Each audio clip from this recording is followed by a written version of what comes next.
And thank you for staying up late with us here on The Factor Uncensored. We want to welcome you tonight and hope you had a wonderful Christmas and a great beginning to Kwanzaa, which started today. Now, unlike other celebrations this time of year, Kwanzaa isn't tied to any single religion. My first guest joins me to talk about how the 7-day holiday is shaped by African culture and tradition. And joining us on The Factor Uncensored tonight is Kofi Taharka with the National Black United Front here in Houston. And Kofi, we wanted to talk to you about the holiday Kwanzaa. For those who are not familiar with it, tell us a little bit about it. Started in 1966. It is a 7-day cultural holiday that lasts from December 26th through January the 1st. There are 7 principles, and each night or each day of Kwanzaa focuses on particular principle that was believed to be important for Black people, people in the African and African American community to focus on. The first principle is umoja, which is a Swahili word which means unity. Can we all come together? There is a candle lighting ceremony at the events. It is free, open to the public.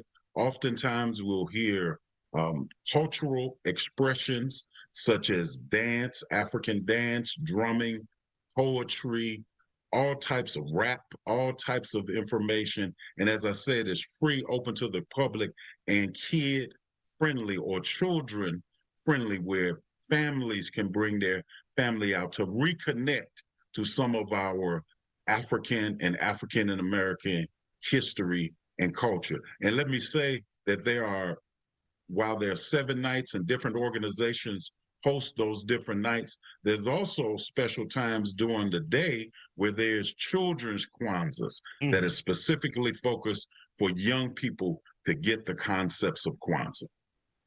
For those who are wondering, does it negate in any way Christmas, or can you do both?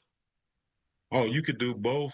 It has nothing to do with any particular other celebration that people may be into or traditions that they may follow. This is something that has been organized and designed specifically to reconnect us.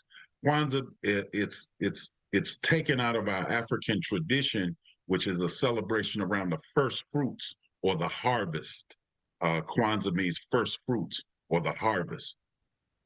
Are we seeing more or less African Americans celebrating Kwanzaa since the 1960s? Obviously, you know, you guys do it. Lots of people do it here in the city of Houston, around the country. Are you seeing an increase, or it's staying about the same? I don't have any empirical data to say, you know, exactly the numbers of people. What I will say is the consistency it has staying power. When you look at those 7 principles of unity, self-determination, collective work and responsibility, cooperative economics, creativity, faith, that it has staying power. And I couldn't say definitively whether more people or less people are celebrating, but the foundation is pretty strong.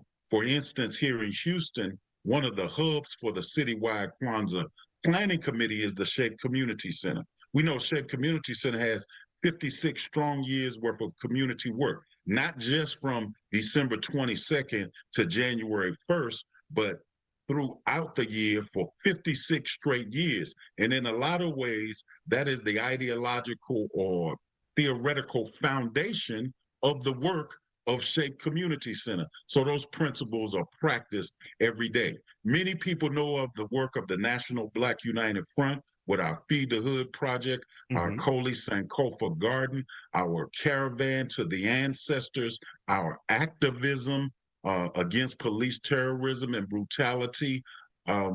Also, the tremendous humanitarian work that we have done throughout the globe and going to Katrina, Harvey, as I said, to Feed the Hood.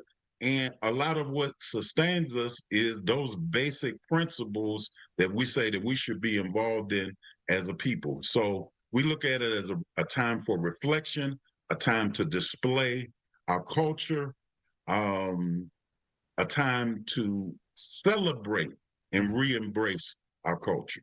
Absolutely. And once again, Kofi, if you could tell us about the event you guys have planned tomorrow, the 27th, for those who would like to participate and be a part of the Kwanzaa celebration. Absolutely. First night is tonight. They'll be at the Third World Multi-Service Center, and everybody will be there. The second night, tomorrow, the 27th, on Wednesday, the Black Market or African Market opens up at 5 p.m. at the Shrine of the Black Madonna. That's 5309 MLK. That is the MBUF night. Will be focused on self-determination. We've got some tremendous information that we're going to be sharing because we have people who have moved back to Africa, and we're going to talk about some of that process. We have people who will be explaining and having passport applications. We'll be hearing directly from Kenya and Tanzania about people's experience there and some of the economic opportunities there. And we've got a big raffle from African ancestry. We've got a free kit that we'll be putting on raffle so that people can get connected to what is their particular group of people, a nation. You know, we know about all of these DNA tests that say, oh, you're from this country, or you may have roots in this country, but the African ancestry test actually places you with particular group of people, whether it be Hausa, Yoruba, Igbo, whatever, throughout this continent. So we'll be raffling that off, and we'll be having an open mic segment. We had it last year. The young people threw down with the raps, the bars, the poetry, the everything, and it'll be a great opportunity for the whole family to come out tonight at the Shrine of the Black Madonna. Market opens at 5. There'll be vendors galore, and then the program begins at 7. Free and open to the public. And when we return here on The Factor, we will have a breakdown of the celebration for each day of Kwanzaa. And welcome back to The Factor Uncensored, and happy Kwanzaa. Here's a breakdown of the 7 principles of Kwanzaa. Day 1 is unity. The goal is to strive for and maintain unity in the family, community, nation, and race. Day 2 is self-determination.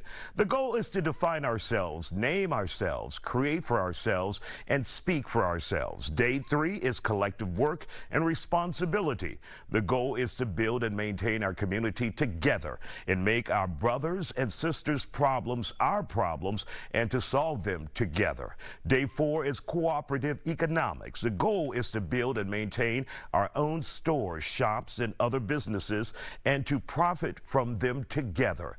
Day 5 is purpose. The goal is to make our collective vocation the building and developing of our community in order to restore our people to their traditional greatness.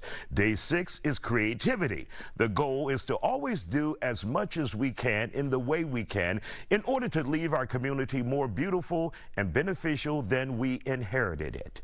Day 7 is faith. The goal is to believe with all our heart in our people, our parents, our teachers, our leaders, and the righteousness and victory of our struggle.